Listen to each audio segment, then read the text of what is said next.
ये class BEd second year वालों के लिए है। सब्जेक्ट जैसा अभी आपको पता है समावेशी विद्यालय का निर्माण या सर्जन। इसमें आज का टॉपिक है, मैं आज का टॉपिक बताने से पहले पूर्व कक्षा में हमने समावेशी शिक्षा की समस्याएं एवं बाधाओं के बारे में अध्ययन किया था, जिसके बारे में विस्तार से जानकारी ली थी कि समावेशी शिक्षा की क्या क्या समस्याएं हैं और क्या क्या बाधाएं हैं। इसके मुख्य बिंदु ये थे, पहला था शून्य स्वीकृति, दूसरा था आधारभूत संरचना के लिए बाधा रहित वातावरण की पहुंच, तीसरा था प्रत्येक छात्र की आवश्यकता के अनुरूप शिक्षण अधिगम सामग्री, चौथा था संसाधन कक्ष, पांचवा है सहयोगी प्रविधियां, छठा है सामाजिक एवं सामुदायिक नेता।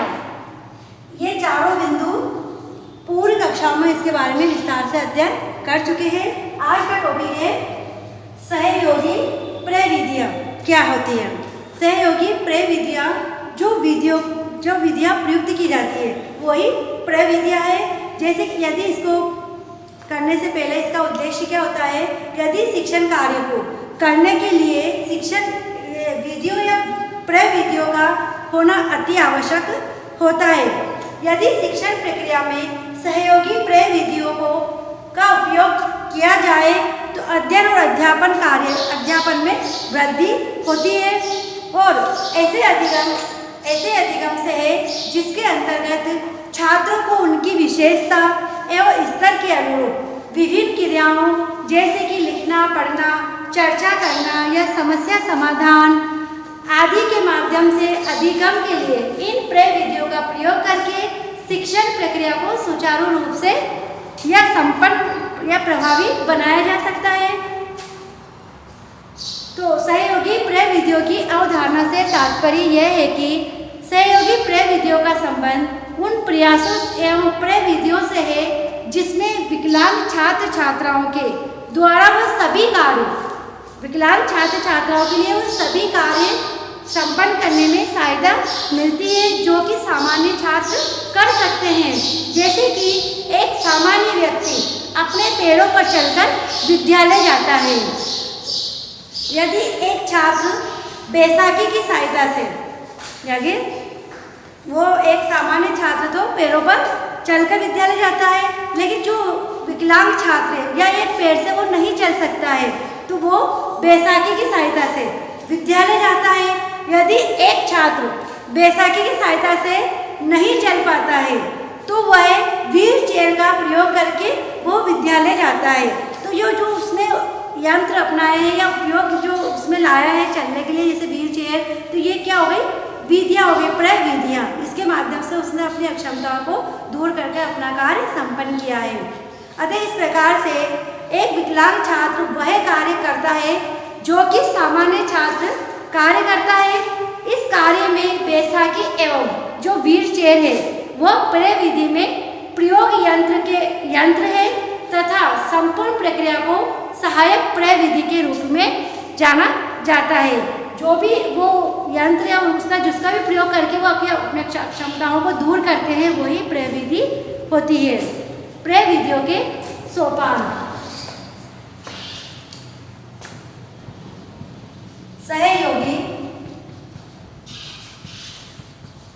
प्रविधियों के सोपान क्या क्या है।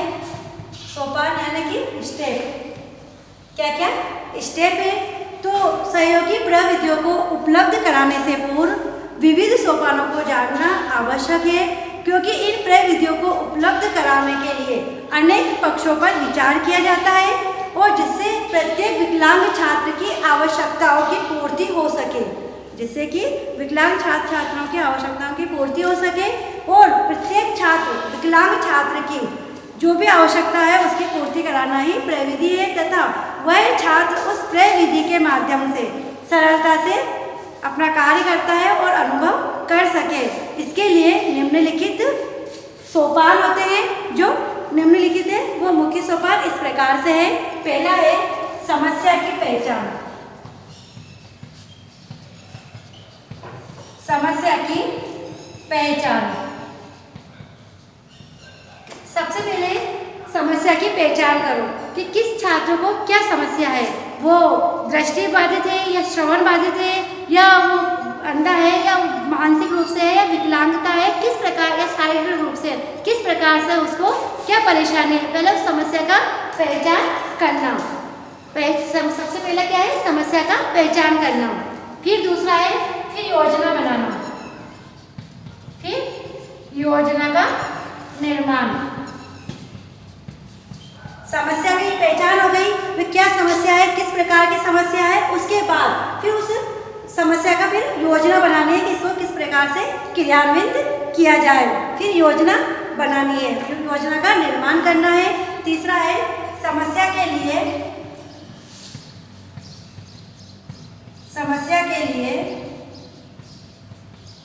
उपकरण का ज्ञान।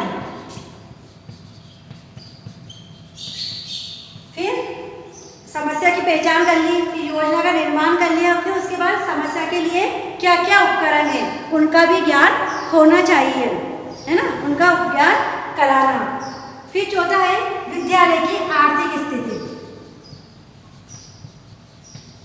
विद्यालय की आर्थिक स्थिति,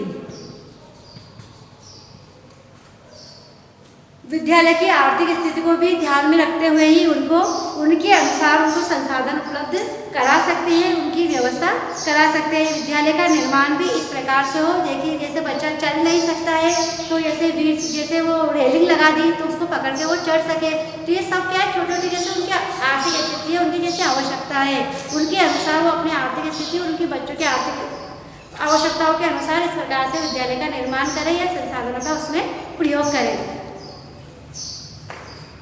फिर है उपकरणों का चुनाव। उपकरणों का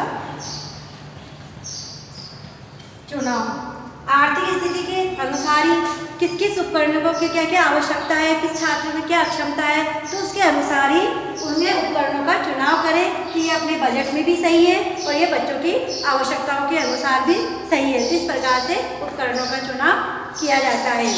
फिर है उपकरणों का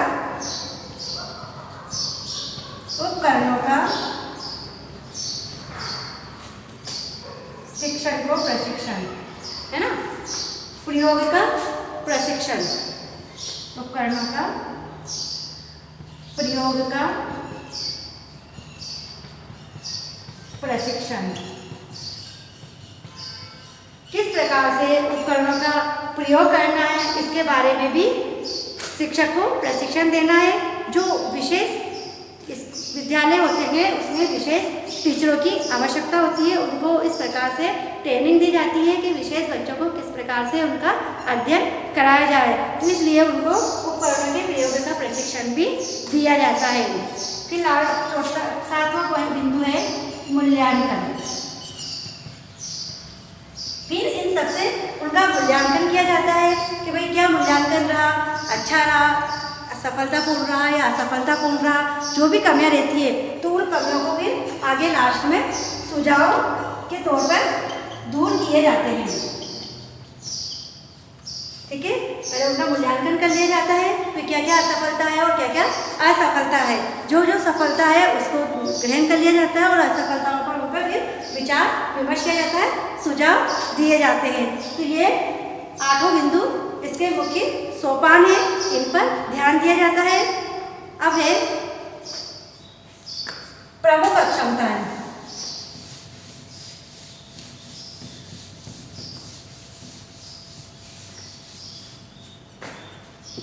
प्रमुख अक्षमताएं क्या क्या होती है?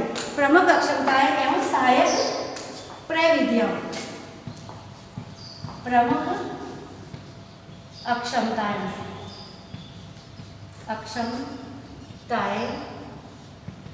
एवं सहायक प्रविधियां।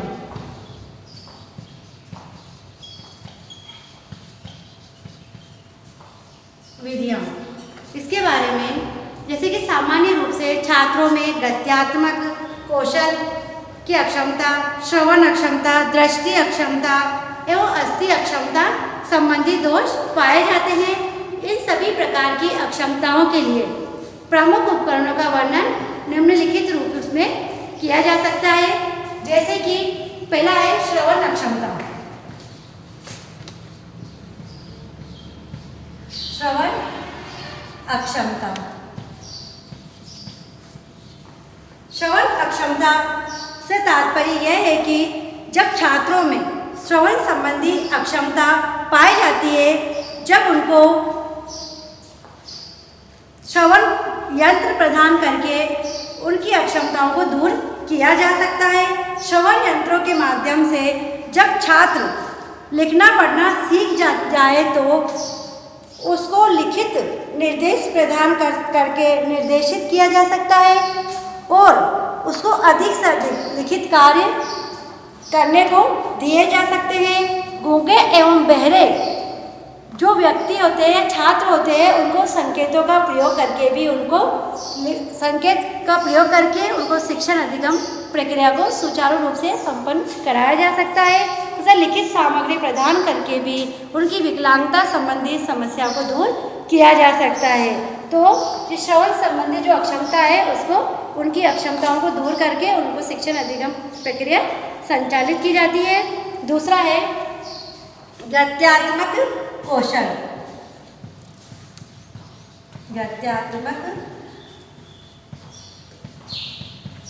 कौशल संबंधी अक्षमता।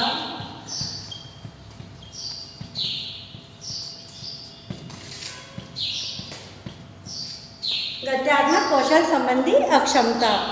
कौशल संबंधी अक्षमताएं पाई जाती है। इन अक्षमताओं के लिए सामान्य रूप से बैसाखी, व्हीलचेयर, वॉकर तथा 3 पहिए वाले स्कूटर का प्रयोग किया जाता है।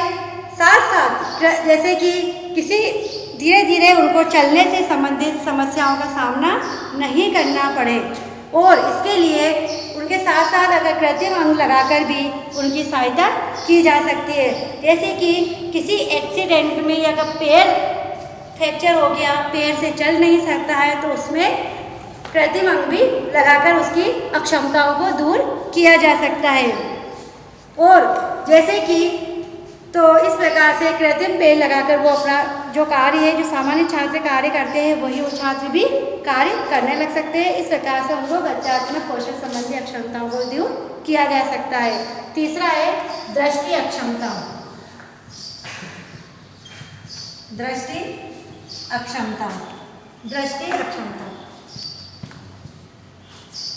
दृष्टि अक्षमता जो बच्चे देख नहीं सकते हैं या जिनको कम दिखाई देता है ना, दोनों प्रकार से, या तो बिल्कुल ही दिखाई ना दे या कम दिखाई दे, तो ऐसे बच्चों के लिए दृश्य सामग्री पाई जाती है, जिसके परिणाम स्वरूप उसको इससे संबंधित यंत्र प्रदान किए जाते हैं। उनको दृष्टि के अनुसार, जैसे कि दृष्टि दोष के अनुसार उनको चश्मा प्रदान किया जाता है। यदि छात्र को बहुत ही कम दिखाई देता है, उसके लिए voice recorder, tape recorder, screen reader आदि उपायों से उसकी समस्याओं का समाधान किया जा सकता है। और अंधे व्यक्तियों को हाथों के द्वारा भी, जैसे अंधे व्यक्तियों को हाथों के द्वारा भी विविध आकृतियों के माध्यम से भी उनको शिक्षा दी जा सकती है। इसके अतिरिक्त ये तीनों बिंदु हो गए। इसके अतिरिक्त उच्चारण संबंधी छात्रों की विकलांगता के लिए भी टेप रिकॉर्डर, वीडियो रिकॉर्डिंग द्वारा शिक्षण कार्य किया जा सकता है। उनको उनकी सहायता पहुंचाने के लिए ही इस प्रकार अक्षमताओं को ध्यान में रखकर सहायक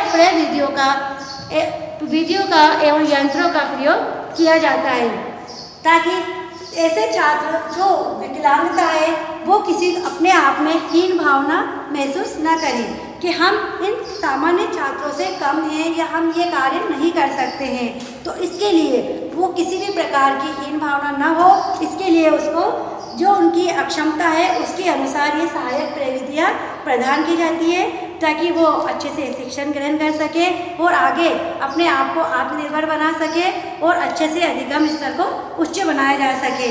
तो इसलिए इसी सहायक सहयोगी प्रविधियों को अपनाया जाता है छात्रों को अध्ययन कराते वक्त। वो किसी भी प्रकार की उनकी अक्षमता है तो उन अक्षमताओं को ध्यान में रखकर ही इन प्रविधियों का प्रयोग किया जाता है।